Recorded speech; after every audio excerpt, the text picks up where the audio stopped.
ইজ্জত থাকলো না। সরি দর্শক, সরি আমি ভিডিও অন করতে ভুলে গেছি। আমি আবার ক্লিকটা নিতেছি। সুন্দর একটি রোড, ফরিদপুরের নাম করা এসি রোড। এদিকে এদিকে ঘুরলে আপনাদের মন প্রাণ দেহ শীতল হয়ে যাবে, মানসিক যন্ত্রণা ঠান্ডা হয়ে যাবে।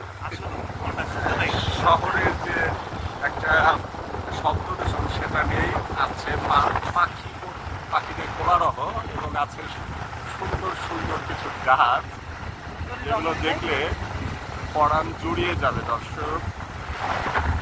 গ্রামের পরিবেশ বা খুবই সুন্দর পরিবেশ, যেটা শহরে পাওয়া যায় না, যেটা শুধুমাত্র গ্রামেই পাবেন। এর জন্য সকলেরই উচিত দর্শক যেন মাসে একবার হলেও গ্রামের পরিবেশে ঘুরতে, তাহলে মন প্রাণ দেহ খুবই শীতল এবং ঠান্ডা হয়ে যাবে, যন্ত্রণা কমে যাবে। এটা একটা মেডিসিন হিসাবে কাজ করবে।